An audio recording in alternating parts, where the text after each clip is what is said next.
Nous vous saluons dans les noms précieux de notre Seigneur Jésus-Christ. Je vous prie de vous saluer aussi les uns les autres. Saluez votre voisin, de gauche ou de droite. Souhaitez la bienvenue à vos voisins. Alléluia. Nous saluons aussi nos internautes qui nous suivent de partout. Que le Seigneur vous bénisse et que le Seigneur vous touche de là où vous êtes. Soyez visités par la présence de notre Dieu. La présence du Seigneur qui est ici, que cette présence puisse aussi se transmettre au travers des ondes, au travers des communications de la nouvelle technologie. Amen. Nous allons prier pour remettre ces temps entre les mains du Seigneur. Éternel notre Dieu, nous te rendons grâce. Merci Seigneur notre Dieu pour ces jours. Merci Éternel notre Dieu pour cette grâce, cette opportunité que tu nous fais de partager ta parole. Nous savons, Éternel, notre Dieu de gloire, que ce n'est pas un hasard. Car, Éternel Dieu, dans ta préscience, tu avais déjà tout prévu avant même la fondation du monde. Tu avais déjà organisé ces jours. Et nous savons, Éternel, notre Dieu, que tu veux parler à ton peuple. Merci, Seigneur, notre Dieu. Sens-toi libre, Saint-Esprit, de parler. Très cher Saint-Esprit, nous te souhaitons la bienvenue. Merci de toucher nos vies. Merci d'ouvrir l'intelligence de chacun de nous. Aide-nous à comprendre ta parole. Merci de toucher l'intelligence de chaque personne. Nous voulons être transformés au travers de toi, cher Saint-Esprit. Merci de prendre le contrôle de cet endroit. Merci de toucher, de transformer nos vies. Merci, cher Saint-Esprit, de nous enseigner ta parole. Et que ta parole puisse produire des fruits. Nous prions que tout le cœur endurci, le cœur semblable au cœur de Pierre, nous prions que ce cœur soit transformé au nom de Jésus-Christ. Que les cœurs qui sont comme des terres épineuses, nous prions au nom de Jésus-Christ. Que les épines s'enlèvent afin que la parole de Dieu puisse prendre la place et produire des fruits. Et qu'afin qu'il puisse y avoir des résultats dans la vie de chaque personne. Car éternel notre Dieu, tu n'envoies pas ta parole au hasard, mais tu envoies ta parole afin que ta parole puisse guérir les besoins de chaque personne, guérir la vie de chaque personne. Merci Saint-Esprit de prendre le contrôle. Merci Seigneur de régner en ce lieu. Que tout soit pour la gloire de ton Saint-Nom. Nous avons ainsi prié. Amen. Amen. Nous allons partager la parole de Dieu à propos d'un sujet qui est vraiment très très important pour moi. Parce que nous sommes dans cette année de déblocage. Amen. Est-ce que quelqu'un a déjà vécu un déblocage dans sa vie? Que le Seigneur soit béni.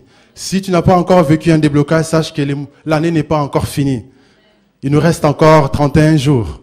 Donc, à partir du lundi, les mois de prière qui commencent, ne sois pas distrait. Profite, maximise, cherche le Seigneur, parce que le Seigneur a encore de bonnes choses pour chacun de nous. Amen. Je vous encourage vivement à participer activement dans ces mois de prière. Amen. Que le nom du Seigneur soit béni.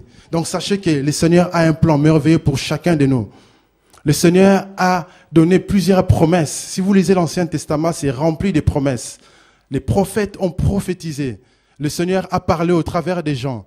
Il a parlé au sujet du Messie qui devait arriver. Il a dit beaucoup de choses concernant son peuple futur qui est nous, ici aujourd'hui. Et le Seigneur a dit beaucoup de choses. Et ces choses-là nous concernent aujourd'hui. Mais pour vivre ces choses-là, il y a des principes de Dieu. Amen. Le Seigneur a dit que je vous ai déjà guéri, par exemple. Mais si vous êtes malade, comment recevoir cette guérison que le Seigneur a déjà accomplie il y a plus de 2000 ans à la croix? Si vous avez des problèmes d'argent, le Seigneur a dit que je me suis fait pauvre à la croix pour que vous soyez riches. Alors vous avez des problèmes d'argent. Comment est-ce que vous pouvez recevoir ces choses-là qui sont spirituelles et les vivre dans le monde matériel? Amen. Est-ce que quelqu'un s'est déjà posé ce genre de questions dans sa vie? Amen. Alors, aujourd'hui, nous allons, par la grâce de Dieu, comprendre un principe qui est capital. C'est le principe de la foi. Amen. La foi. La foi, c'est pas c'est cet organe qu'on a dans le corps. Mais la foi, c'est réellement quelque chose de surnaturel. La foi, c'est quelque chose de spirituel. C'est quelque chose qui est au niveau de notre esprit. Parce que les êtres humains, nous vivons selon nos propres sens, les 5 sens que nous avons. Nous voyons des choses et nous croyons par rapport à ce que nous voyons. Nous touchons des choses, nous croyons par rapport à ce que nous touchons. Mais la foi, ce n'est pas palpable, c'est spirituel. On ne touche pas la foi, on ne mange pas la foi. Et la foi, c'est quelque chose que les hommes ont du mal à comprendre. C'est quelque chose d'abstrait pour les gens. Voilà pourquoi on dit que la foi, c'est la folie pour les gens qui périssent. mais plutôt une puissance pour nous qui croyons. Voilà pourquoi il est important de comprendre la foi. Il y a plusieurs types de foi. Dans la Bible, plusieurs fois, on voit le mot foi. Mais cette foi-là, ce n'est pas toujours la même chose. Parce qu'il y a plusieurs types de foi. Et par la grâce de Dieu, nous allons expliquer les différentes dimensions de la foi. Notre thème d'aujourd'hui, c'est les dimensions de la foi. Amen. Nous allons lire dans Matthieu 17, versets 14 à 21. Matthieu 17, versets 14 à 21. Amen. Vous avez trouvé?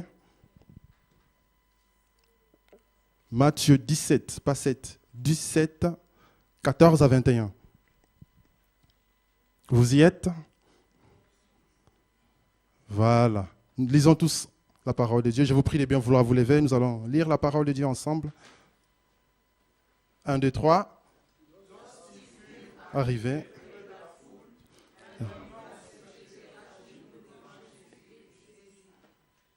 Bien.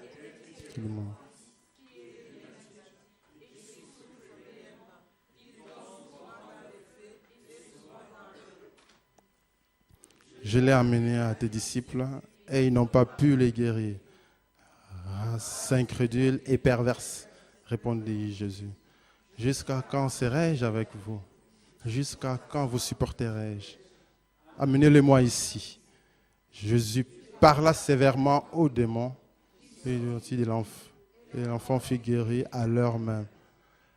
Alors les disciples s'approchèrent de Jésus et lui dirent, pourquoi n'avons-nous pas pu chasser ces démons? C'est à cause de votre incrédulité, leur dit Jésus. Je vous le dis en vérité, si vous aviez de la foi comme un grain de sénévé, vous direz à cette montagne, transporte-toi d'ici et là-bas.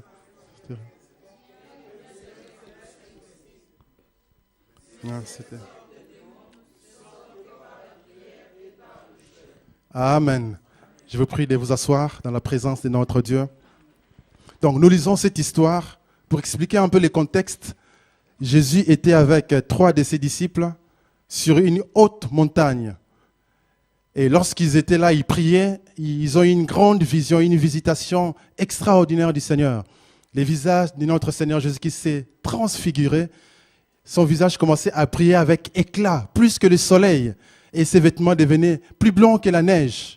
Et alors, ils ont vu une vision d'Élie et Moïse et ils s'entretenaient avec le Seigneur Jésus-Christ. Et là, Pierre qui dit, Seigneur, est-ce qu'il y a moyen qu'on plante 3 tentes ici? Une tente pour toi, une tente pour Élie, une tente pour Moïse. Et après là, le Seigneur dit à Matt, et puis une voix qui s'est fait entendre que celui-ci, c'est mon fils bien-aimé que j'ai choisi, écoutez-le. Amen. Et dans cette vision-là, vous voyez, au fait, le Seigneur était ils étaient en train de prier. Et cette vision-là montrait à quel point leur prière, ils étaient vraiment en connexion avec le Seigneur. Parce que les visions viennent lorsque le Seigneur visite. C'était vraiment une visitation. Et en descendant de la montagne, on voit les autres disciples qu'ils avaient un cas. Quelqu'un qui avait des problèmes, il amène son enfant pour qu'on guérisse, mais les autres disciples n'arrivaient pas. Parce qu'eux, ils n'étaient pas sur la montagne. Certaines choses, pour les acquérir, il faut passer du temps à la présence de notre Dieu. Parce que lorsqu'on passe du temps à la présence de Dieu et que lorsqu'on descend, on arrive dans la vie de tous les jours et qu'il y a des problèmes, on ne paniquera pas. On agira en fonction parce qu'on sait que le Seigneur est là. On sait que le Seigneur nous a visités. On sait que le Seigneur nous a dit des choses. On ne paniquera pas et on agira par rapport à la foi. Amen. Et vous verrez que les autres disciples, là, Jésus les a réprimés sévèrement en disant « race perverse et incrédule ». C'est fort. Et pourtant, c'était des disciples. Il les a traités pratiquement des pervers et d'incrédules. Et pourtant, est-ce qu'ils n'avaient pas la foi? Normalement, si. Parce que si vous regardez la parole de Dieu, vous verrez qu'il y a des endroits où le Seigneur les envoyait en mission, il chassait les démons, il guérissait les malades. Ça veut dire qu'ils avaient la foi parce que ça marchait. Mais là, leur foi n'a pas marché. Et Jésus les a traités même d'incrédules. Pourquoi? Parce qu'il y a plusieurs types de foi, il y a plusieurs dimensions de foi. La foi qu'on a quand on est enfant et qu'on sait qu'on va manger à midi, ce n'est pas la même foi que quand on est adulte, on sait qu'il faut travailler pour pouvoir aux besoins de la famille. Il faut une autre dimension de foi. Amen. Pour savoir que jusqu'au 31, il faudra que mes enfants mangent. Il faudra que je paye les factures. Ce n'est pas le même type de foi. Amen. Donc il y a une foi qui est naturelle, qui est pour les bébés. Il y a une foi qui est beaucoup plus grande, où on comprend les principes et on agit en fonction de ces principes. Et il y a d'autres fois qui sont encore beaucoup plus surnaturelles, où Dieu lui-même te donne une capacité surnaturelle de croire. Et au travers de la parole de Dieu, nous allons découvrir ce type de foi-là. Amen. Alors, avant d'aller en profondeur, nous allons d'abord définir c'est quoi la foi. Amen. Lisons la parole de Dieu dans Hébreux 11, au premier verset, où nous voyons la définition de la foi. Hébreux 11, 1. La Bible dit, la foi est une ferme assurance des choses qu'on espère, une démonstration de celles qu'on ne voit pas. Amen. Est-ce qu'on peut nous afficher la version King James en anglais? Vous verrez qu'il y a un mot qui sort de là qui est très très important. Ça nous aidera à comprendre une autre dimension de la définition de la foi qu'on a toujours connue depuis. Au fait, si vous lisez en anglais, now faith is the substance of things hoped for, the evidence of things not seen. Ça veut dire que c'est la foi, c'est la substance des choses qu'on espère et une démonstration des choses qu'on ne voit pas. La foi, c'est la substance. Alors, c'est quoi une substance? Une substance, c'est au fait la matière qui compose un objet. Par exemple, ici, ce téléphone, la substance qui compose ce téléphone, il y a du plastique, il y a du coltan du Congo, etc. Il y a beaucoup de choses. Ça fait partie de la substance qui compose ce téléphone. Amen. Et la substance qui compose ceci, c'est du plexiglas, il y a du caoutchouc, etc. Et la foi, c'est la substance des choses qu'on espère, une démonstration des choses qu'on ne voit pas.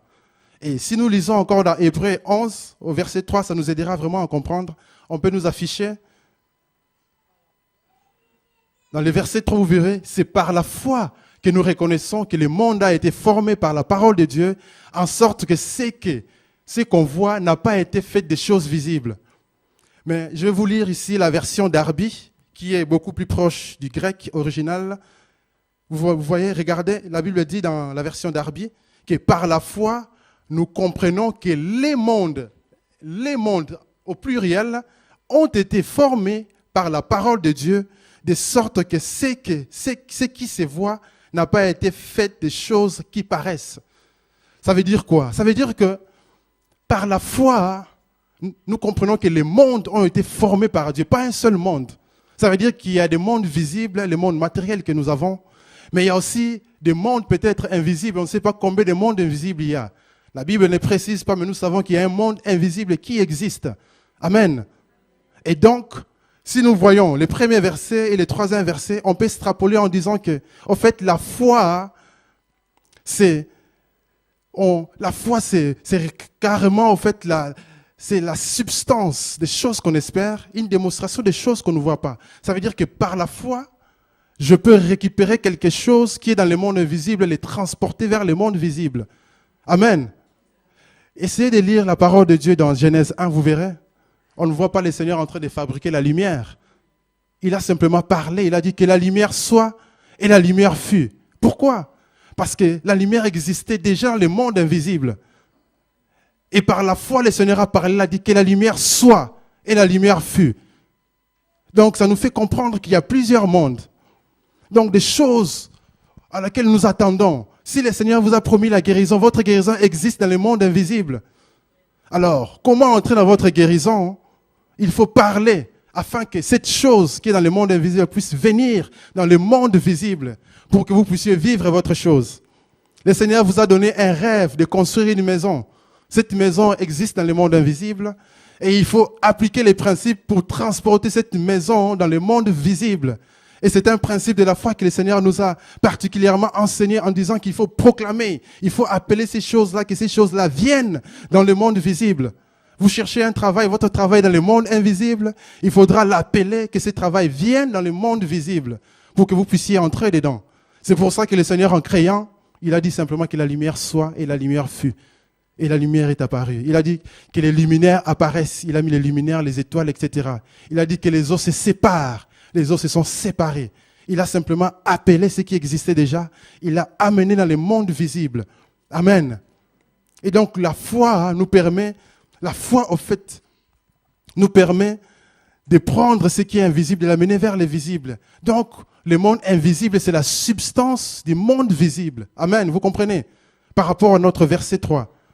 Si le Seigneur a créé plusieurs mondes et que ceux que nous voyons ont été créés par ceux qui ne se voient pas, ça veut dire quoi? Ça veut dire tout simplement que ce que nous voyons est le résultat de ceux qui ne se voient pas. Et donc, ça veut dire que la substance du monde visible, c'est le monde invisible. Amen. Votre guérison a une substance qui est dans le monde invisible. Et par la foi, vous allez prendre votre guérison et l'amener dans le monde visible par la foi. Et nous allons, par la parole de Dieu, comprendre ces différents types de foi qui nous permettent d'amener ces choses-là qui sont dans le monde invisible vers le monde visible. Amen. Est-ce que c'est clair jusque-là? Alléluia. Que le Seigneur soit béni. Maintenant, avant d'entrer dans les différents points que nous allons développer, je vais quand même expliquer quelques obstacles de la foi parce que on peut déclarer les choses, on peut appeler les choses qui sont dans le monde invisible vers le monde visible, on peut faire des déclarations, on peut croire, mais il faut savoir comment croire. Quelles sont les choses qui nous empêchent de croire réellement, d'avoir une véritable foi authentique, une foi qui marche, une foi qui amène le résultat. Amen. Premier obstacle de la foi, c'est la peur. Amen. Ou la crainte, ou encore le doute. Ce sont des choses qui empêchent notre foi de fonctionner. Par exemple, le Seigneur vous a parlé, vous a dit, allez-y, commencez à investir dans tel domaine. Vous lisez les journaux, que des mauvaises nouvelles. Oh, attention, dans ces domaines-là, ça ne marche pas. Vous regardez ça, et puis vous doutez, vous ne faites pas, et vous ratez une opportunité. Pourquoi? Parce que vous avez douté, ou encore vous avez eu peur. Vous avez plutôt écouté la voix des experts de ces mondes, au lieu d'écouter la voix de Dieu. Amen. Donc le doute, c'est quelque chose qui empêche la foi de fonctionner. Mais parfois, on peut croire, mais quand on est dans la confusion, la foi ne fonctionnera pas. Par exemple, vous voulez prier, mais votre prière n'est pas précise. Vous avez besoin que le Seigneur vous donne l'argent parce que vous avez un problème sérieux d'argent. Mais dans votre prière, vous dites, Seigneur, aide-moi. Seigneur, aide-moi. Que le Seigneur vous aide en quoi? Ce n'est pas précis. Vous êtes dans la confusion et ça ne marchera pas. Amen. Parce que notre Dieu veut que nous précisions ce que nous voulons. La foi, par exemple, conditionnelle. Si vous lisez l'histoire de la résurrection de Lazare, vous verrez Marthe qui dit, Seigneur, si tu étais là, mon frère ne serait pas mort. Ça, ce n'est pas une vraie foi. Et le Seigneur lui dit, si tu crois, tu verras la gloire de Dieu. Elle répond, je sais que tu vas le ressusciter au dernier jour. En fait, sa foi-là n'était pas dans le présent. C'était une foi pas précise, une foi générale, une foi du mauvais moment. Parce que la foi, c'est de croire maintenant. Pour l'instant, j'ai besoin d'une guérison. Je lui dis, Seigneur, guéris-moi maintenant, pas au ciel. Oh, je crois seulement que même si je meurs, au fait, je ne meurs pas, je vais au ciel, je continue à vivre. Non, parce qu'ici sur la terre, il y a des choses qu'on doit faire. Le ciel, il y a un temps qui est prévu pour. Le Seigneur a déjà tout tracé. Si nous sommes ici, c'est pour un but. Parce que si on n'avait rien à faire, dès qu'on accepte le Seigneur, on monte directement au ciel parce qu'il n'y a aucun but sur la terre. Mais pourquoi est-ce qu'on reste sur la terre? Il y a un but pour chaque personne. Et la foi est indispensable pour que chaque personne entre dans sa destinée, pour que chaque personne fasse des choses que le Seigneur a prévues pour sa vie. Voilà pourquoi nous devons manifester la foi, une véritable foi. Et la foi doit être précise. La foi ne doit pas être conditionnelle. Oh, le Seigneur, tu sais, si il n'y avait pas la crise, j'aurais eu peut-être tel type de travail. Seigneur, aide-moi seulement. Ce n'est pas précis. Crise ou pas crise, il y a un travail pour un enfant de Dieu. Et il faut simplement croire. Amen. Et quand le Seigneur vous a dit qu'il va vous guérir maintenant, ou il va faire quelque chose maintenant, il faut croire maintenant. La même chose pour notre domaine. Certaines personnes, j'imagine, peuvent dire, tiens, on sait que le Seigneur les fera peut-être quand nos enfants grandiront. Nous, on sera déjà des vieux, nos enfants, ça sera peut-être dans 20 ans, dans 30 ans. Non, le Seigneur veut le faire maintenant. C'est maintenant que le Luxembourg a besoin d'un lieu où la présence de Dieu se manifeste. Donc, on doit croire pour ces projets maintenant. On doit commencer à s'activer pour que ces choses-là deviennent réelles. Pour l'instant, c'est dans le monde invisible. Mais par la foi, ces projets seront une réalité dans le monde visible. Amen. Et c'est ça la foi. Et nous devons mettre cette foi en action. La foi inactive ne fonctionne pas non plus. Je donne l'exemple. Le Seigneur vous a dit qu'il vous a guéri, mais vous êtes toujours couché. Ça ne marchera pas, vous resterez toujours couché. Vous serez toujours malade. Et si vous croyez à la guérison, qu'est-ce que vous allez faire? Vous allez vous lever et commencer à vivre comme quelqu'un qui n'est pas malade. Amen. Et c'est ça la foi. Quand le Seigneur vous dit, je te bénis déjà, il faut commencer maintenant à opérer comme quelqu'un qui est béni. Ne plus accepter qu'on soit un pauvre misérable. Parce que le Seigneur n'était pas pauvre ou misérable. Il vivait, il savait qui il était. S'il était dans le manque, il faisait un miracle pour que la chose s'efface. Lorsqu'il fallait payer l'impôt, il a fait un miracle. Il a dit à Pierre, vas-y, pêche les premiers poissons que tu attraperas, sors des pièces, paye l'impôt pour toi et pour moi. Amen. C'est ça la foi. Et la foi, lorsqu'on n'agit pas par rapport à la foi ne fonctionnera pas non plus. Parce que si on croit que le Seigneur va nous donner un travail, qu'est-ce qu'on fera? On va commencer à postuler. On va commencer à envoyer des lettres, à appeler. Pourquoi? Parce qu'on croit que le Seigneur va agir. Amen. Voilà pourquoi, dans cette parole, dans ces messages, nous allons comprendre l'importance de la foi. Nous allons découvrir les dimensions de la foi. Et nous allons comprendre que chaque être humain a une foi. C'est ça la vérité centrale de ces messages. Et que chaque être humain manifeste une certaine foi dans sa vie. Et au travers de la parole de Dieu, nous allons découvrir les différentes dimensions de la foi. Il y en a 3. Amen. La première dimension de la foi, premier point, c'est la foi naturelle. Amen. C'est la foi naturelle. C'est la foi que chaque personne peut manifester. Si nous prenons un avion ici au Fendel, on atterrit quelque part en Amérique ou en Asie, c'est par la foi. Parce que si vous n'avez pas la foi, vous ne prendrez jamais un avion. Un avion pèse je ne sais pas combien de tonnes, ça vole en l'air à plus de 10 km dans les airs et ça atterrit. En plus, maintenant, il y a encore la technologie de GPS. Avant, il n'y avait pas de GPS. Et je me demande comment ces pilotes faisaient pour atterrir précisément sur la piste, sans tomber sur une maison quelque part. C'est vrai qu'on apprend, mais c'est par la foi. Amen. C'est une foi naturelle de savoir que non, quand le feu rouge passe au vert, je peux traverser sans qu'une voiture vienne m'écraser. C'est par la foi qu'on le fait. C'est une foi naturelle. Amen. C'est la foi de tout le monde.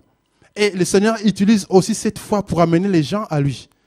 Par exemple, lorsqu'il y a des croisades d'évangélisation, le Seigneur manifeste sa puissance et les gens voient des miracles par rapport à ce qu'ils voient et par rapport à ce qu'ils entendent. Ils vont croire que Dieu peut faire quelque chose pour eux. Et aussi, ils viendront dans ces croisades pour s'attendre à une guérison. Et vous verrez que le Seigneur guérit ce genre de personnes. Mais est-ce qu'ils ont utilisé une véritable foi biblique? Non. Est-ce qu'ils ont utilisé une foi surnaturelle? Non. C'est simplement parce qu'ils ont vu et qu'ils ont entendu. Et ils sont arrivés quelque part et le Seigneur les a touchés et le Seigneur les a guéris. Mais vous verrez que cette dimension de foi, ça ne marche pas toujours lorsqu'on devient enfant de Dieu. Il faut beaucoup plus que ça. Amen. C'est pour ça que vous verrez que la foi naturelle, c'est une foi qui est basée sur les sens.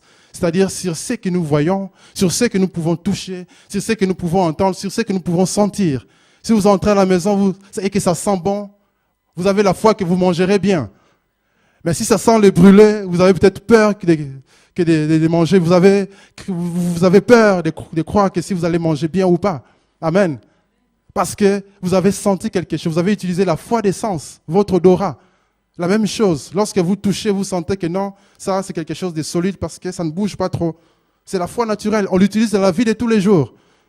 Si vous êtes sur une chaise et que la chaise bouge trop, vous allez dire, attention ici, je risque de tomber. Vous n'avez pas la foi de vous asseoir sur cette chaise-là. Pourquoi?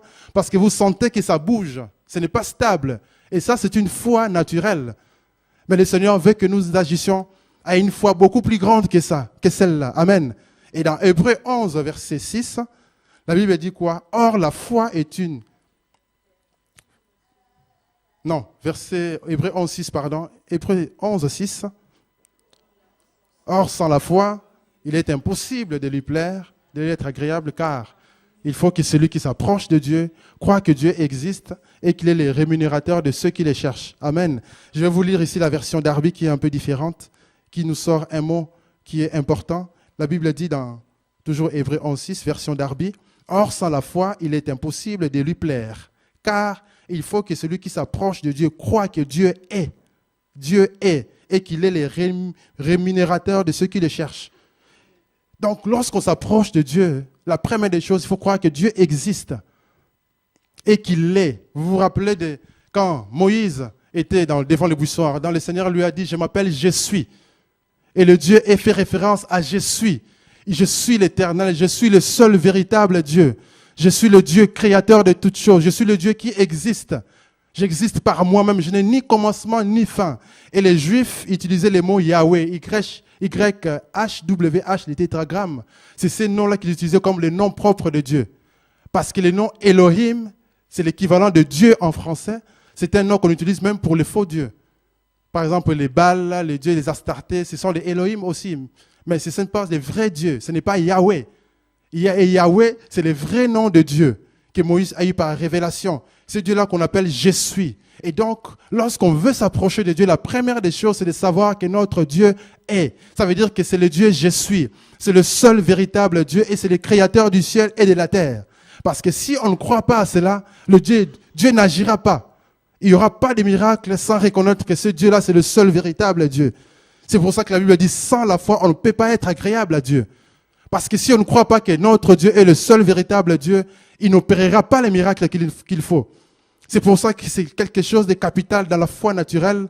Lorsque nous voulons recevoir quelque chose de la part de Dieu, il faut d'abord croire que Dieu existe. Un musulman qui veut obtenir les miracles doit croire que ce Dieu-là, c'est le seul véritable Dieu. Parce qu'il guérit sa maladie. Et que son Dieu, Allah, n'a pas guéri. Notre véritable Dieu va le guérir. Et lorsqu'il croit, et le miracle s'opère. Et dans les croisades en Afrique, dans les pays musulmans, nous voyons beaucoup de miracles. Pourquoi? Parce que ces gens-là se rendent compte que notre Dieu, c'est le seul véritable Dieu. Et ils croient et ça marche. Amen.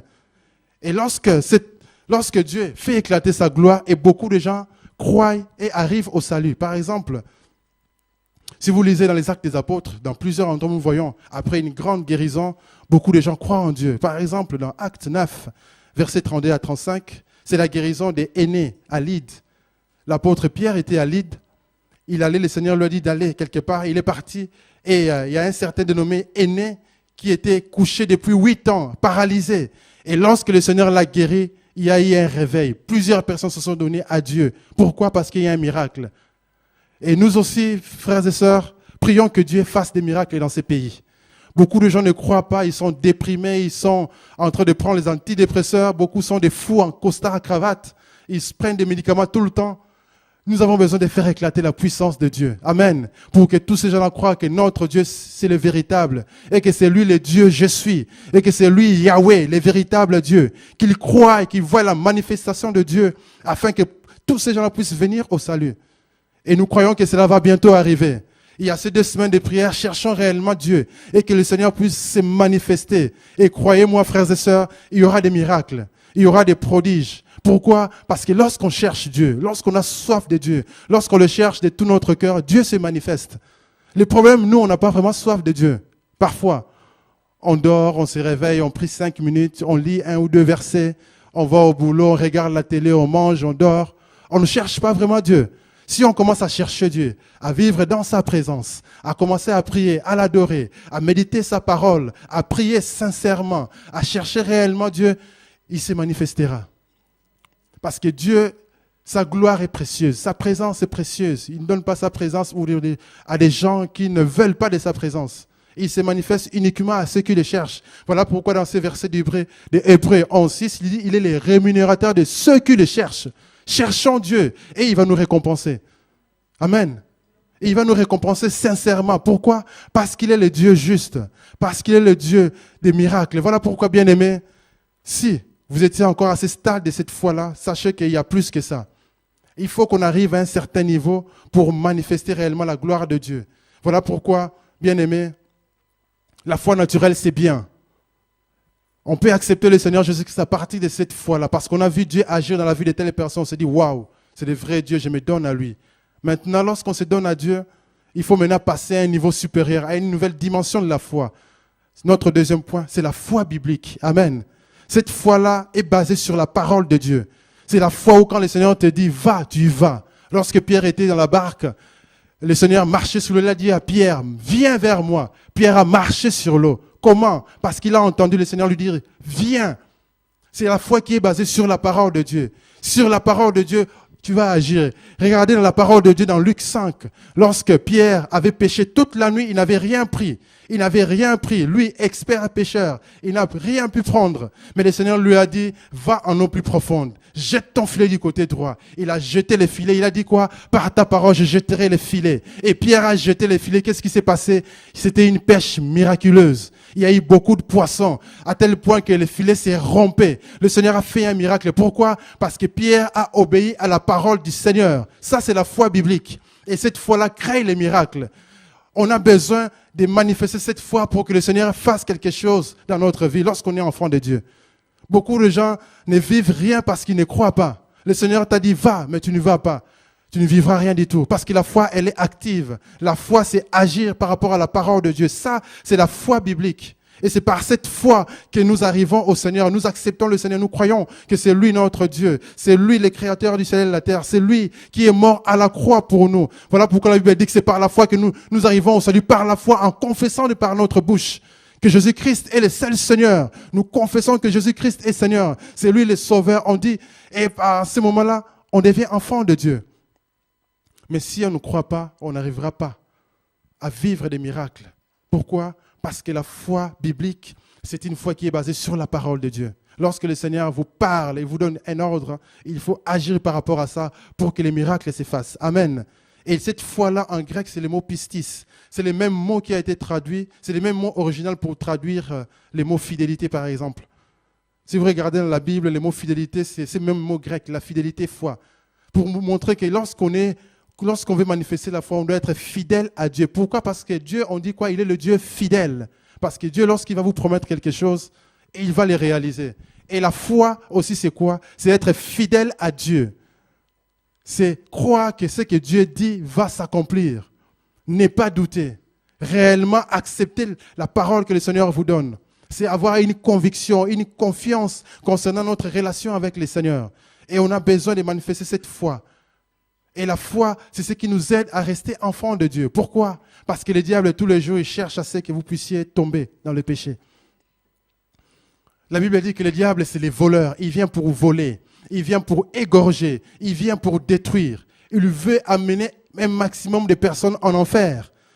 Et qu'est-ce qu'il fait lorsque vous devenez enfant de Dieu? Il vient vous oppresser tous les jours. Il vient vous oppresser, il vient rôder autour de vous comme un lion. Mais qu'est-ce que la Bible dit? Résistez-lui avec une foi ferme. Voilà pourquoi la foi biblique est importante. Lorsqu'on se sent oppressé, on commence à proclamer la parole de Dieu en disant, je suis la tête et non la queue. Le diable, tu es sous mes pieds. Pourquoi? Parce que le Seigneur m'a donné le pouvoir de marcher sur les serpents, sur les scorpions et sur toute la puissance de l'ennemi et rien ne pourra me nuire. Et c'est par la foi qu'on déclare ces choses. Et lorsqu'on le fait, le diable il va fuir loin de nous. Pourquoi? On lui a résisté avec la foi. Et la foi, c'est capital. Lorsqu'on veut hériter des promesses de Dieu, le Seigneur vous a promis que vous deviendrez un homme d'affaires et que vous aurez une renommée mondiale. Mais c'est par la foi que vous entrerez dans ces choses. C'est la foi que vous commencerez à agir comme un homme d'affaires. Commencez à investir comme un homme d'affaires en suivant les instructions de Dieu. Et c'est par la foi que nous résistons au diable. C'est par la foi que nous gardons notre guérison. Si vous étiez païen, le Seigneur vous a guéri, vous devenez enfant de Dieu, il faut appliquer la foi pour garder la guérison. Si vous regardez les témoignages des croisades, beaucoup perdent leur guérison. Pourquoi? Parce qu'ils n'ont pas manifesté la foi. Le Seigneur vous a guéri, au lieu de changer de vie, de mettre votre vie en ordre, et quelqu'un va continuer sa vie du péché. Pourquoi? Parce que le Seigneur l'a guéri, et vous verrez que la personne-là va tomber dans une situation qui est pire. Et souvent, les gens meurent dans cette situation. Pourquoi? Parce qu'ils n'ont pas manifesté la foi. Donc la foi, c'est quelque chose d'important. La Bible dit que la foi ne périt pas. Il y a des choses qui demeurent. C'est la foi, l'espérance et l'amour. Et nous devons, en tant qu'enfants de Dieu, manifester la foi. La vie chrétienne, c'est une vie de foi. Tous les jours, lorsqu'on se lève et qu'on veut passer du temps avec Dieu en méditant sa parole et en priant, cela montre qu'on a la foi. Passer 2 heures avec Dieu, c'est avoir la foi. C'est manifester une foi. C'est croire que ce Dieu-là qui est invisible et que je ne vois pas est à côté de moi. Je lui parle même si je ne vois rien. Ça peut sembler de la folie. Parce que la Bible dit quoi? Demeurer dans la communion du Saint-Esprit. Donc il faut parler au Saint-Esprit. Mais un païen qui est à côté de vous, vous voit en train de parler, il va dire celui-là il est venu faux. Ça ne va plus dans sa vie. Ça semble de la folie, mais Dieu est là. Et on doit parler avec. Et c'est par la foi qu'on le fait. C'est la foi biblique. C'est ça la foi chrétienne. Et ça nous permet de garder notre cœur. Lorsqu'il y a des problèmes, des troubles qui nous arrivent et qu'on n'arrive plus à croire, on ne sait pas si on doit continuer à croire ou pas, il faut persévérer dans la foi. Et c'est la foi qui nous garde. C'est la foi qui nous permet de vivre cette vie chrétienne et de ne plus retourner dans le monde. Et voilà pourquoi on doit activer la foi. On doit marcher par la foi. Amen. C'est pour ça que c'est très important pour garder sa bénédiction. Il ne faut plus retourner. Et si vous lisez les évangiles, Jésus disait toujours, va et ne pêche plus. Pourquoi? Parce que lorsqu'on pêche, on ouvre une porte au diable. Et le diable qui est un voleur, un destructeur, il viendra révoler et détruire. Et souvent la Bible dit quoi? Lorsqu'un démon il part dans les lieux arides et que votre vie est nettoyée, vous avez accepté, vous avez été guéri, délivré. Si vous ne mettez pas votre vie en ordre, en acceptant le Seigneur, en invitant le Saint-Esprit dans votre vie, après cette délivrance-là, les démons vont revenir plus forts pour vous oppresser. Et s'ils voient que le Saint-Esprit n'est pas en vous, ils vont entrer en masse 7 fois plus.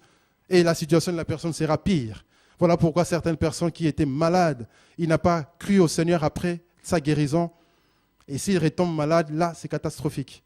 Parce que les démons viennent 7 fois plus forts. C'est pour ça qu'il faut mettre sa vie en règle. Quand le Seigneur vous touche, le Seigneur vous guérit, c'est pour remettre sa vie en ordre, de ne plus retourner dans les péchés, de ne plus retourner dans la vie du monde, mais au contraire de vivre par la foi, non par la vue, plus par la vue, parce que la vue, c'est la foi naturelle. Nous, enfants de Dieu, on doit manifester une foi biblique, une dimension beaucoup plus grande que la foi naturelle. Amen. Et dans Jacques, chapitre 2, versets 17 à 18, la Bible nous parle d'un principe qui est important, la foi, c'est que lorsqu'on a la foi, on doit agir. La Bible dit dans Jacques 2, 17, si on peut projeter, on va lire ensemble. Il en est ainsi de la foi, si elle n'a pas les œuvres, elle est morte en elle-même. Verset 18. Mais quelqu'un dira, toi tu as la foi et moi j'ai les œuvres. Montre-moi ta foi sans les œuvres et moi je te montrerai la foi par mes œuvres. Amen. La foi, ce n'est pas un discours, oh moi j'ai la foi, moi je crois. Non. La foi, c'est quelque chose, c'est les autres qui diront, celui-là il a la foi. Parce que je vois parfois des témoignages quand on raconte aux autres que non, on était passé par telle situation, ils vont dire, ah bon, on n'était même pas au courant, ah bon, il y avait ça, mais vous n'avez rien dit. Ben non, on n'avait pas besoin de le dire parce qu'on devait parler d'abord au Seigneur quand il y a un problème. On parle d'abord au Seigneur du problème et le Seigneur vous donne une instruction et vous mettez l'instruction en pratique et le problème part. Parce que si vous parlez aux hommes, les hommes n'ont pas la solution. Un homme va paniquer, il va raconter aux autres. Là, l'autre, là, il panique, il raconte à l'autre. Et ça n'arrange rien, ça traîne. Mais lorsque on parle d'abord à Dieu, c'est ça la foi. J'ai un problème, je vais parler à mon Dieu. Seigneur, il y a ça, il y a ça, il y a ça. Qu'est-ce que je dois faire? Le Seigneur te dira, parle à cette difficulté. Et tu vas parler à la difficulté part. Et après, on peut rendre grâce à Dieu en disant, waouh, merci Seigneur. Ça marche la foi. Et c'est ça la foi. La foi marche toujours. La foi n'échoue jamais. La foi fonctionne toujours. Lorsqu'on croit de tout notre cœur, lorsqu'on agit fermement selon ce qui est écrit, selon les instructions que le Seigneur nous donne, ça marche toujours. Voilà pourquoi la foi, c'est les œuvres. Il faut manifester les œuvres qui prouvent qu'on a une foi. Ça ne sert à rien de crier que j'ai la foi. C'est bien. Mais on doit voir la foi au travers des œuvres. Luxembourg verra qu'on a la foi lorsqu'ils verront ça. Ils vont dire, waouh, comment est-ce qu'ils ont réussi à faire ça dans ces pays? Même les autres grandes religions qui ont l'argent, ils n'arrivent pas. Vous avez du soutien quelque part? Non. Si, au fait, ça vient de notre royaume. Le royaume de Dieu. Oui, pas le soutien de ces mondes, mais un soutien qui vient d'en haut. Parce que nous sommes des ambassadeurs. Nous représentons le royaume de Dieu sur la terre. Et nous devons agir en tant qu'ambassadeurs du royaume. Amen. Un ambassadeur vit selon les règles de son pays. L'ambassadeur du Congo au Luxembourg vivra comme un Congolais. Amen. Il va vivre selon les salaires du Congo, etc., etc. L'ambassadeur du Luxembourg au Congo vivra comme un Luxembourgeois au Congo. La même chose, nous sommes les ambassadeurs du royaume de Dieu. Nous vivons comme au ciel sur la terre. Nous ramenons le ciel sur la terre. Et c'est ça l'évangile du royaume. Le contraire, c'est la religion. On est là, on essaie de pratiquer des règles pour essayer de se rapprocher à Dieu, aller au ciel, fuir la terre. Non. L'évangile du royaume, c'est de ramener le ciel sur la terre. Si Dieu ne faillit pas, moi aussi, je vais tout faire pour ne pas faillir. Si Dieu est un Dieu qui a tout, moi aussi, je vais tout faire pour avoir tout ce qu'il faut. Si dans le royaume de Dieu, il n'y a pas de maladie, je ferai tout pour ne pas tomber malade. Si la maladie vient, je la chasse. Elle vient, je la chasse. Elle vient, je la chasse. Amen. Parce que si on ne fait pas ça, on va subir la vie. Prenez l'exemple quand vous avez des enfants qui sont à bas âge. Ils tombent souvent malades. Pourquoi? Parce qu'ils sont encore fragiles. Si vous n'avez pas la foi, ça ira tous les jours à l'hôpital. Urgence. Un peu de rhume là, urgence. Vous vérifiez la température, c'est 39, 40. Ça sera tout le temps. À un moment donné, il faut parler. Maladie, dégage. Il faut parler avec agressivité. Lisez la parole. Jésus n'a pas parlé tendrement aux démons. Il a dit, démons, sortez vite. Il a fait dégager les démons. Amen. Il ne faut pas être poli avec les démons. Il faut les chasser avec agressivité. Parce qu'ils n'ont pas les droits. La Bible dit que ton corps, c'est le temple du Saint-Esprit. Les démons n'ont pas le droit d'entrer dans ton corps. Si tu sens qu'il veut entrer, tu le fais dégager. Tu lui dis sors jusqu'à ce qu'il sorte. Il veut se manifester, tu sens que ton corps bouge. Tu lui dis sors jusqu'à ce qu'il sorte. Et c'est ça la délivrance. C'est ça la parole, c'est ça l'évangile. Parce que les démons sont illégaux. Un démon ne peut pas habiter dans ton corps. La Bible dit ton corps, c'est le temple du Saint-Esprit. L'Esprit de Dieu habite en toi. Démon, tu dégages. Maladie, tu dégages. Pourquoi? Parce que quand je lis la parole de Dieu, Jésus n'a jamais été malade. Alors moi aussi, je fais tout pour ne pas tomber malade. Si un rhume vient, je parle au rhume. Dégage. Laisse ma vie tranquille. Parce qu'il y a la vie de Dieu qui doit couler en moi. Et c'est par la foi qu'on doit faire ces choses. Souvent, je raconte ça à mes collègues. Il y avait un temps où il faisait un peu, pendant l'été, où tout le monde tombait malade. Là, j'étais à un moment donné enrhumé. Il disait, ah, ça va, tu es malade? Toi, j'ai dit, non, je ne suis pas malade. Oh, mais qu'est-ce que tu racontes, toi? Tu es enrhumé, là? Non, je ne suis pas malade. Non, je ne suis testé tout le temps ça, tout le temps ça. Il y en a un qui avait compris. Il a dit, au fait, il a dit la pensée positive, où il faut toujours dire ce qui est positif. J'ai dit, c'est plus que ça. C'est la foi. Amen. C'est la foi. Parce qu'il y en a qui utilisent la pensée positive où il faut être positif. C'est bien, mais la foi, c'est beaucoup plus que ça. Parce que dans la foi, il y a les principes de Dieu. La foi, la foi ne périt pas. La foi, c'est un principe de Dieu. Dieu lui-même, il a la foi. Dieu lui-même, il parle aux circonstances. Il a dit qu'il y a des luminaires au ciel. Il y a des luminaires. Il a dit que la lumière soit et la lumière fut. Amen. Et voilà pourquoi dans la foi biblique, je vais expliquer, il y a 3 niveaux aussi de foi. Il y a peu de foi, il y a le niveau où on a une petite foi lorsqu'on est encore un bébé spirituel. Si vous lisez, on n'a plus beaucoup de temps, on va juste citer les versets. C'est Matthieu 14, 26 à 31. On voit Jésus marcher sur l'eau et Pierre lui dit, si c'est toi, ordonne que je vienne. Pierre avait la foi, il croyait vraiment que là, moi, si c'est lui, que je marche aussi. Et le Seigneur lui a dit, viens. Alors Pierre, il a manifesté vraiment une fois. Il a marché sur l'eau. Il arrive. Il marche sur l'eau. Il marche sur l'eau. À un moment donné, il y a eu un vent. Pierre a eu peur. Il a commencé à s'enfoncer. Une douche froide à 3 heures du matin. Ça aurait dû faire mal, ça. Et il a eu un bon réflexe de crier, Seigneur, sauve-moi. Le Seigneur l'a sauvé.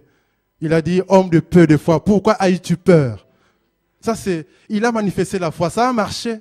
Mais comme il a peu de foi, la tempête est arrivée, il a douté.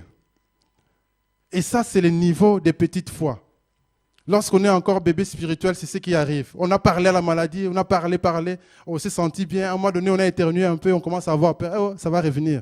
Non, il faut continuer à croire. Et lorsqu'on a peu de foi, la tempête arrive et on tombe parfois. Ça, c'est le niveau de peu de foi. Mais la Bible nous dit qu'il faut arriver à un niveau de grande foi. Amen. Il faut qu'on arrive à un niveau de grande foi.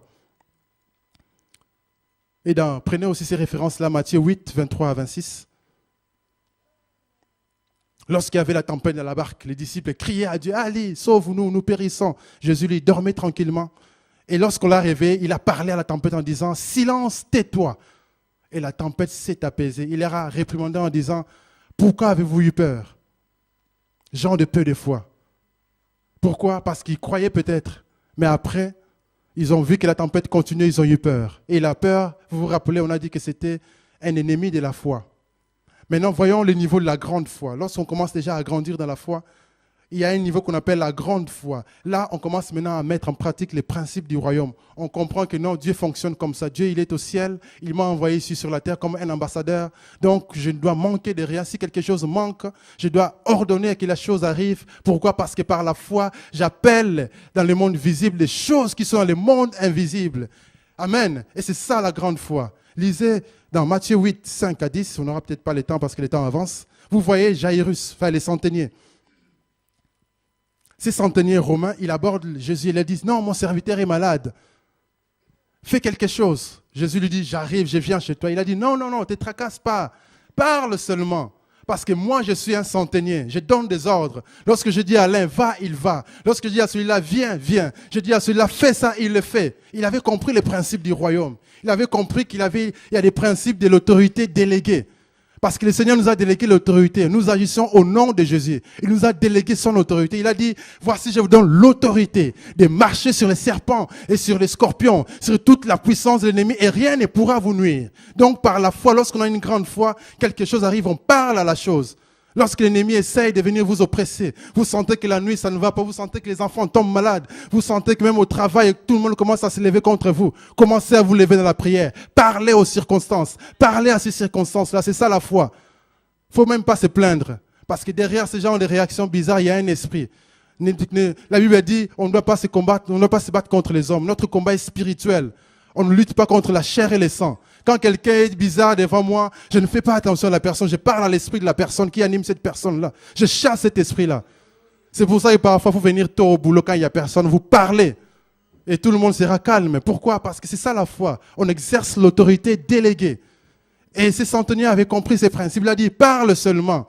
Le Seigneur a dit, waouh, même en Israël, je n'ai pas vu une foi aussi grande. C'est ça la grande foi. Et le Seigneur veut que nous puissions arriver à ce niveau où on a une foi grande qui agisse, une foi basée sur la parole de Dieu. Amen. Allons vite, il y a la foi de Dieu, le troisième niveau de la foi biblique. Ça, c'est la foi de Dieu. Ça, c'est dans Marc 11, versets 22 à 23. Dans la version Louis II, ce n'est pas bien traduit. Ici, je vais vous lire la version Nouvelle Bible Second. Même la version en anglais aussi est très, très bien traduite ici. La version King James est bien traduite aussi. Donc, dans Marc 11, 22 à 23, ouais. La Bible dit, lorsque Jésus avait maudit les figuiers, il avait parlé aux figuiers que personne ne mange de ton fruit. Pourquoi? Parce que les figuiers ne produisaient rien. Il avait simplement parlé. Il est parti à Jérusalem. Quand il est revenu, Pierre s'est rappelé. Il a dit, waouh, tu avais maudit ces figuiers-là. Effectivement, le figuier a séché. Et le Seigneur lui a dit, verset 22, Jésus leur a dit, ayez la foi de Dieu. Dans votre version, lui, c'est écrit, ayez foi en Dieu. C'est un peu mal traduit. Dans la version originale, c'est la foi de Dieu. Ayez la foi de Dieu. Et je vous dis, si vous avez la foi, vous direz à cette montagne, ôte-toi de là, plante-toi à la mer. Et cela va arriver. Ça, c'est le niveau de la foi de Dieu.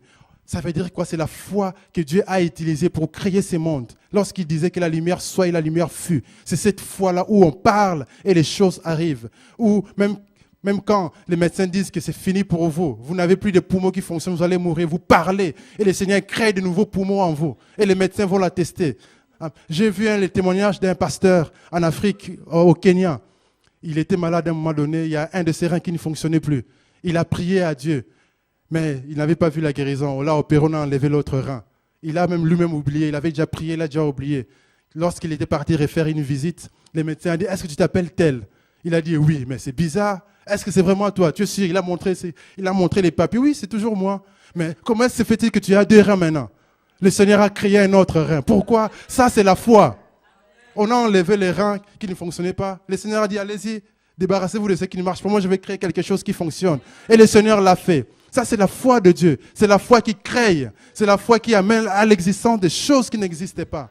Et notre Dieu veut que nous arrivions à ce niveau de foi où on parle aux montagnes. Qui es-tu, grande montagne, devant moi? Tu seras aplani. Tu es aplani même.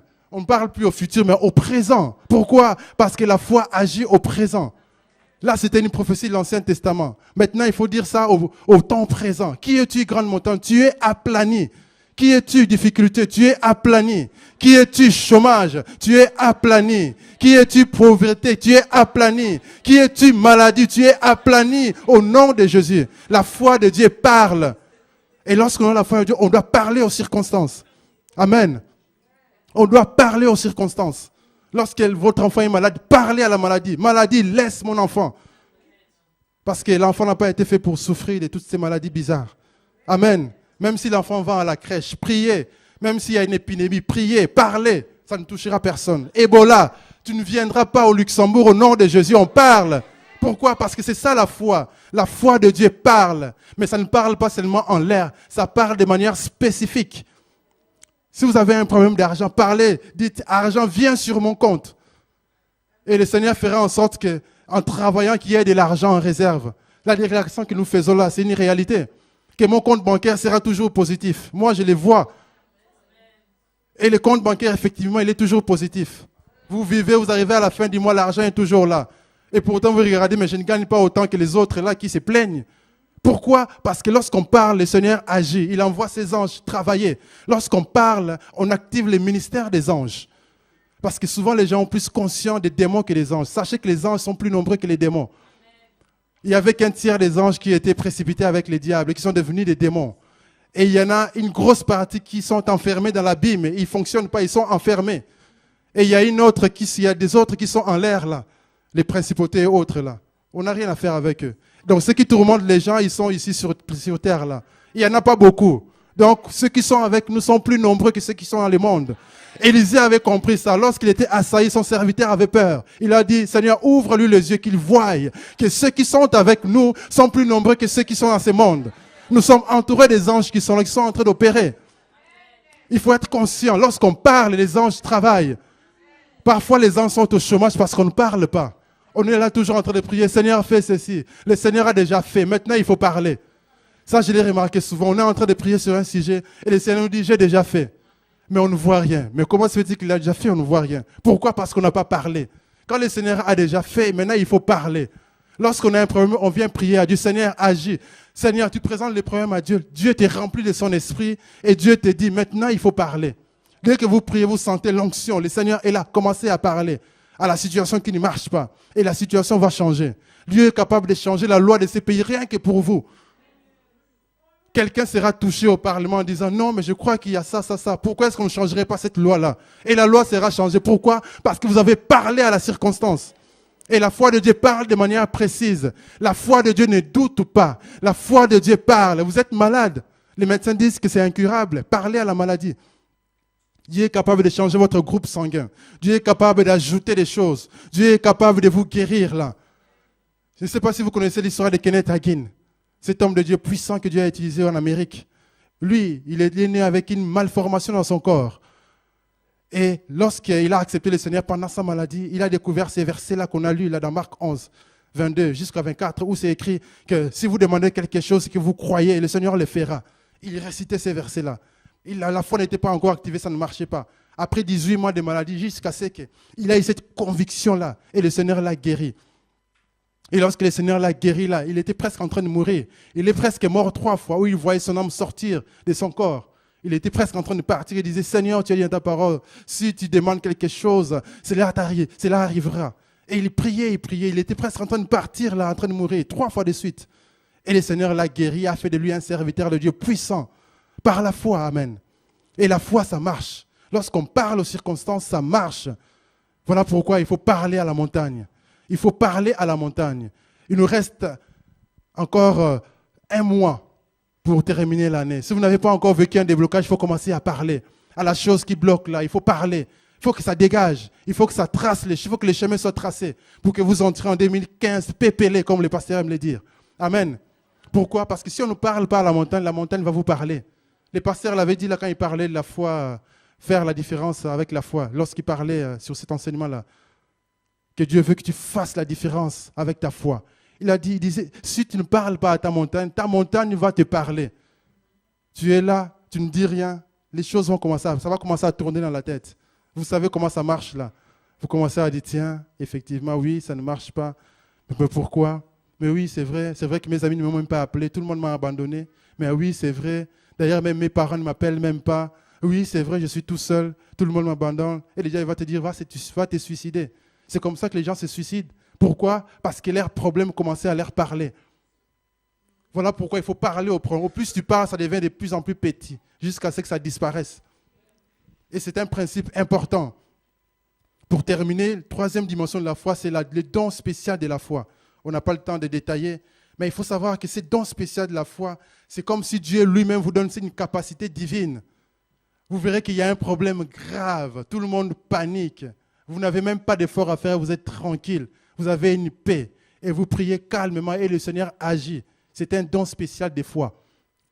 C'est un don spirituel. Vous remarquerez qu'à chaque fois qu'il y a un miracle, le Seigneur va vous donner une assurance. Il va donner une assurance, une certitude. Et vous êtes là, vous priez et la chose arrive. Regardez par exemple l'acte 3, lorsque Pierre a prié pour ses paralytiques. Les paralytiques, Pierre, il passait dans ce temple-là tous les jours. Il ne disait jamais rien. Mais ces jours-là, quelque chose s'est passé en Pierre. Il a senti la présence de Dieu. Et directement, il regarde ces boîtiers. Il a dit, je n'ai ni or ni argent. Et pourtant, les boîtiers étaient là tous les jours. À chaque fois qu'ils allaient au temple, les boîtiers étaient toujours là. Mais ces jours-là, quelque chose s'est passé en Pierre. Le Seigneur lui a donné une capacité surnaturelle d'agir comme Dieu. Et il a vu ces boîtiers. Il a dit, je n'ai ni or ni argent, mais c'est que je te les donne au nom de Jésus. Lève-toi et marche. Ça, c'est les dons spéciaux des fois. Parfois, on vit la même chose jusqu'à ce qu'à un moment donné, le Seigneur vous donne une assurance d'agir. Sachez que ça, c'est les dons de la foi. Le Seigneur vous donne ce don-là, c'est quelque chose de surnaturel qui vient en vous et vous parlez, vous agissez et la chose s'est faite et les miracles s'est fait. Ces dons-là s'associent toujours au miracle et à la guérison. Si vous lisez les évangiles, vous verrez à chaque fois qu'il y avait des miracles là. Vous voyez Jésus devant Lazare. Est-ce que Jésus a prié devant la tombe de Lazare? Non. Il a dit, Seigneur, je te dis merci parce que tu m'exauces toujours. Et les gens étaient là déjà désespérés. Ils ne croyaient même pas que Jésus allait ressusciter Lazare. Ils se disaient qu'il est venu juste prier, faire les cultes là qu'on fait pour quand quelqu'un est décédé, sûrement. Jésus a simplement dit, Seigneur, je te rends grâce. Mais à l'air grand de témoin, Jésus a crié, Lazare, sors! On ne sait pas comment est-ce qu'il est sorti parce qu'il était lié. On se pose toujours cette question-là. Comment est-ce qu'il est sorti? Parce que c'était une grotte, il y avait une pierre, on enroulait la pierre. Le Seigneur a parlé, il était enroulé, comme on embaume les gens dans la culture juive. Et bout, Lazare est sorti. Comment est-ce qu'il est sorti? Ça, on ne sait pas. Si un ange l'a transporté de là jusqu'à dehors, sûrement. Mais Lazare est sorti, Jésus a dit, déliez-les. Amen. Et ça, c'est le don de la foi. On en a besoin. Dans la vie, il y a des choses bizarres qui arrivent. Il y a des circonstances terribles. Et on a besoin que le Seigneur puisse nous donner cette foi, afin que nous puissions agir dans les surnaturels, afin que des miracles, des prodiges se passent dans nos vies. Parce que c'est ça la volonté de Dieu. Le Seigneur veut agir, mais il a besoin de nos prières. Parce que Dieu n'agit pas tant qu'on n'a pas prié. Le Seigneur est un gentleman. Il nous a donné la terre pour qu'on puisse régner. Lui, il règne au ciel. Il a donné la terre aux hommes. Le pasteur l'a déjà expliqué dans les principes de la prière. Et la prière qui marche, c'est lorsque on parle à Dieu. Et lorsqu'on parle à Dieu, on doit agir aussi. Pourquoi? Parce que le ciel, c'est pour Dieu et la terre, c'est pour nous. Voilà pourquoi sans la prière, Dieu ne peut pas agir. Sans la prière, les choses n'évolueront pas. Ces mois de prière qui arrivent, je vous conseille de maximiser ces temps, de mettre ces temps à part pour la prière. Parce que lorsqu'on prie, le Luxembourg va changer. Ces 2 semaines de jeûne et prière, disez au Seigneur, Seigneur, aide-moi à jeûner pendant ces 2 semaines. Parce que c'est possible. Si les gens le font, pourquoi pas moi? C'est le même Dieu qui agit pour tout le monde. Alors Dieu, toi qui es là, donne-moi cette force pour que je puisse moi aussi jeûner. Parce que lorsque tout le monde nous jeûnerons, nous prierons, il se fera des signes, des miracles, des prodiges. Ce pays sera sauvé. Amen. Au lieu de se plaindre en disant, oh, ces gens-là ne croient pas. Non, commençons à agir par la foi. Commençons à parler. Ces gens-là, au lieu de les appeler les incrédules, appelez-les les futurs membres de Luxembourg. Appelez-les les futurs membres. Et ils deviendront les futurs membres de notre Église. Pourquoi? Parce que la foi agit. La foi n'échoue jamais. Je vous prie de bien vouloir vous lever. Nous allons prier. Nous allons parler. Je ne sais pas par quelle montagne vous passez, bien-aimés. J'appelle l'équipe de louanges de venir. Nous allons parler. Notre Dieu est capable. Mais Dieu n'agit que par la puissance qui agit en nous. Si nous-mêmes nous n'agissons pas par la puissance de Dieu, Dieu n'agira pas. Dieu a déjà fait sa part à la croix. Il a déjà tout accompli. Voilà pourquoi nous aussi nous devons agir. Commencez à prier. Commencez à parler à votre montagne. Parlez à votre montagne. Commencez à parler à cette montagne. Cette chose qui vous trouble, cette chose qui vous empêche de dormir, commencez à parler afin que la chose change. Car notre Dieu agit encore aujourd'hui. Il est le même. Il est le Dieu des miracles. Il est le Dieu des prodiges. Il est le Dieu puissant. Alléluia. Il agit encore aujourd'hui. Qui es-tu, grande montagne devant El Shaddai? Tu es aplani au nom de Jésus-Christ. Maladie, tu sors au nom de Jésus-Christ. Maladie, tu sors au nom de Jésus-Christ. Alléluia. Le Seigneur nous a donné le Luxembourg pour que le Luxembourg soit sauvé. Et nous prions pour que le Luxembourg soit sauvé. Je déclare au nom de Jésus-Christ que le Luxembourg est sauvé dans le nom de Jésus. Je déclare que tous les Luxembourgeois sont les futurs chrétiens. Tous les Luxembourgeois sont les futurs membres de notre Église. Car notre Dieu est capable. Dieu est capable. Il agit encore aujourd'hui par la puissance qui agit en nous. Dieu est capable. Dieu est capable d'agir au nom de Jésus. Notre Dieu est capable. Si vous êtes malade, commencez à parler à votre maladie. Commencez à parler à la maladie. Dieu est capable. Si vous croyez, la guérison va agir.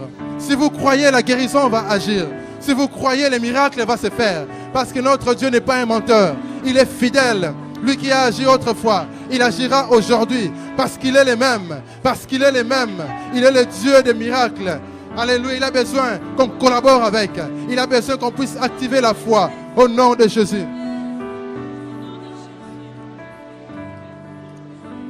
Commencez à parler pour votre futur. Parlez pour votre futur. Commencez à parler à votre futur. Alléluia. Déclarez que vous êtes bénis. Déclarez que vous êtes riche. Déclarez que vous avez la santé. Déclarez que vous êtes guéri. Déclarez que le Seigneur est avec vous. Au nom de Jésus. Déclarez que la maladie a échoué. Déclarez que vous êtes guéri. Au nom de Jésus-Christ.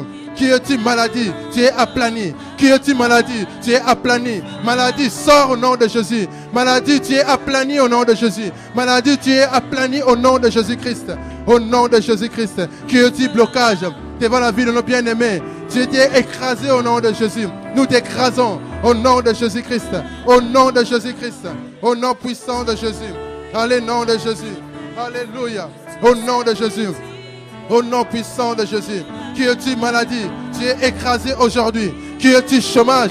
Tu es écrasé aujourd'hui. Qui es-tu pauvreté? Nous t'écrasons au nom de Jésus. Qui es-tu incrédulité? Nous t'écrasons. Nous déclarons que le Luxembourg est sauvé. Nous déclarons que le Luxembourg est sauvé au nom de Jésus. Nous déclarons que le Luxembourg est sauvé au nom de Jésus-Christ. Qui es-tu incrédulité? Devant le Luxembourg, tu es aplani. Qui es-tu idolâtrie? Devant le Luxembourg, tu es écrasé. Qui es-tu difficulté? Devant le Luxembourg, tu es écrasé. Au nom de Jésus, j'ai béni ce pays. Je déclare que ce pays est sauvé au nom de Jésus. Je déclare que ce pays est sauvé au nom de Jésus-Christ. Je déclare que ce pays deviendra une nation sainte au nom de Jésus. Je déclare au nom de Jésus que ce pays va être sauvé, que des multitudes seront sauvées dans ce pays au nom de Jésus. Parce que le Seigneur l'a dit et nous les proclamons au nom de Jésus. Nous les proclamons au nom de Jésus. Je déclare que l'immoralité est tombée dans ce pays au nom de Jésus. Je déclare que l'immoralité n'agira plus dans ce pays au nom de Jésus. Alléluia. Commencez à parler au futur de votre enfant. Commencez à parler au futur de vos enfants. Bénissez vos enfants. Bénissez votre vie. Bénissez votre famille. Au nom de Jésus. Au nom de Jésus. Au nom de Jésus. Je déclare que mes enfants sont bénis. Je déclare que mon épouse est bénie. Je déclare que mes enfants sont des disciples du Christ. Je déclare que l'église El Shaddai va réussir. Je déclare que l'église El Shaddai va réussir. Je déclare que les réveils vont se manifester au Luxembourg. Je déclare au nom de Jésus que les réveils vont se manifester au Luxembourg. Au nom de Jésus. Je déclare que les malades qui viendront dans cette église seront guéris. Je déclare au nom de Jésus que chaque malade qui franchira le seuil du porte de l'église sera guéri. Au nom de Jésus. Parce que notre Dieu est le même, il est capable et je le crois au nom de Jésus. Je déclare au nom de Jésus que des signes, des prodiges, des miracles vont s'accomplir ici dans cette église au nom de Jésus. Au nom puissant de Jésus-Christ, au nom de Jésus-Christ, au nom puissant de Jésus. Shekatarabo, au nom de Jésus. Maladie, tu es écrasé au nom de Jésus. Je déclare au nom de Jésus que les membres de l'église d'El Shaddai vont avoir la capacité de jeûner et de prier au nom de Jésus. Je déclare que ce mois de prière va être un temps de visitation divine au nom de Jésus. Je déclare au nom de Jésus que ce temps de prière va être un temps de visitation divine au nom de Jésus. Je déclare au nom de Jésus que ce mois de prière va être un temps de réveil au Luxembourg au nom de Jésus. Je déclare que plusieurs Luxembourgeois vont être sauvés dans ce temps de prière au nom de Jésus. Au nom de Jésus. Au nom de Jésus. Au nom puissant de Jésus. Dieu est capable par la puissance qui agit en nous. Il est le Dieu puissant. Il est le Dieu puissant. Il est le Dieu puissant. Au nom de Jésus. Au nom de Jésus. Au nom puissant de Jésus. Au nom de Jésus-Christ. Au nom de Jésus-Christ. Au nom de Jésus. Qui es-tu, grande montagne? Nous t'écrasons au nom de Jésus. Nous t'écrasons au nom de Jésus. Au nom de Jésus-Christ. Car Dieu est capable. Alléluia. Au nom de Jésus. Béni sois-tu, Seigneur. Sois béni. Au nom de Jésus-Christ. Au nom de Jésus-Christ. Amen. Alléluia. Que le Seigneur vous bénisse. Continuez à déclarer. Parce que la foi, c'est agir. Amen. Que Dieu bénisse chacun de nous. Et rendez-vous dès lundi pour le mois de prière. Alléluia.